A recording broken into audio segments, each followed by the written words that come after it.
deegaanka Harwanaag oo ka tirsan degmada Boocame ee gobolka Sool ayaa waxaa laga furay iskuul hoose dhexe waxaana munaasabada ka qayb galay mas'uuliyiin ka tirsan dawladda Puntland. Iskuulkan ayaa ah mid ay ka faa'iideysan doonaan bulshada deegaanka Harwanaag ee degmada Boocame. Gudoomiyaha degmada Boocame iyo mas'uuliyiin kale ayaa sheegay in iskuulkani loo qabay baahi weyn. Waxaa qaybtii koowaad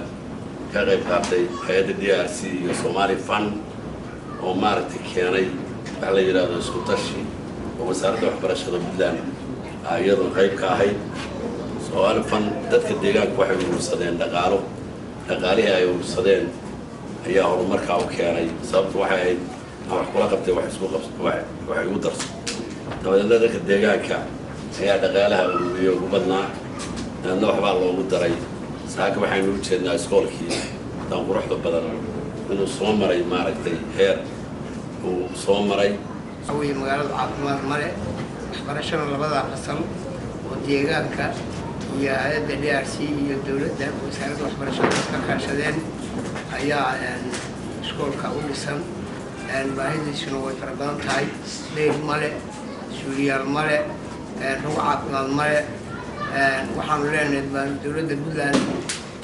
magaalada baahideeda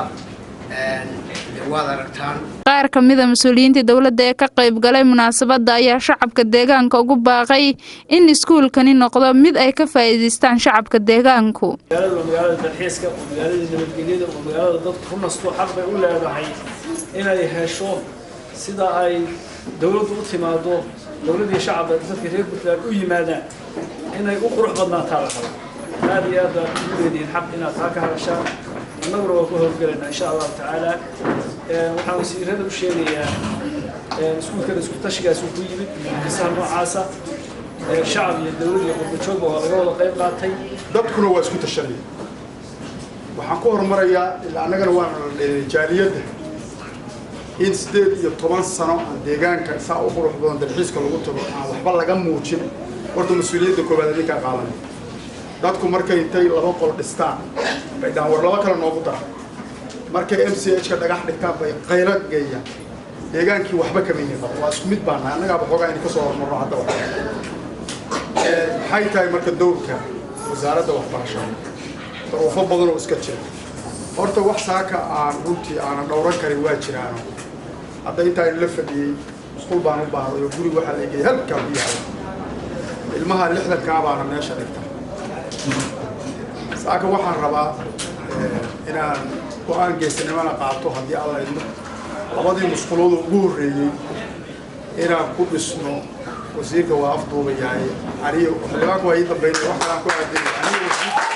waxyaalaha hadda aan ka soo gaarsiin karno oo asleeyahay wasaaraddu waa u dhagan nuglaan kartaa oo waxa ka mid ah xagga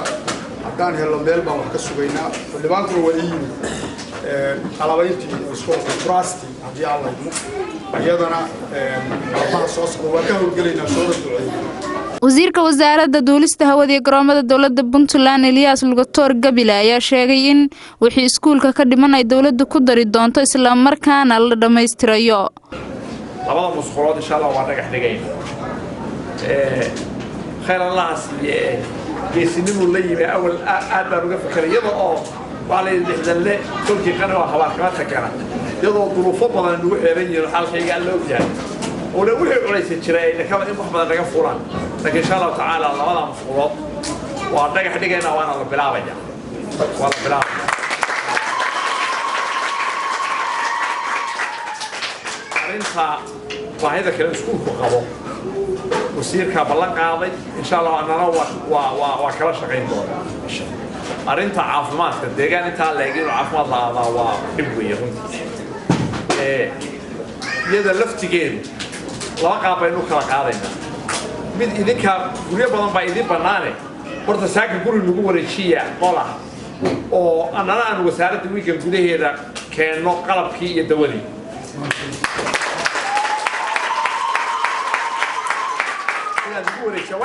inta la dhisayo wey dhulkiina inaad maanta lagu wareejisaan oo dhagax dhigno Samira Cabdi Cali warbaahinta dawladda deegaanka Harwanaag.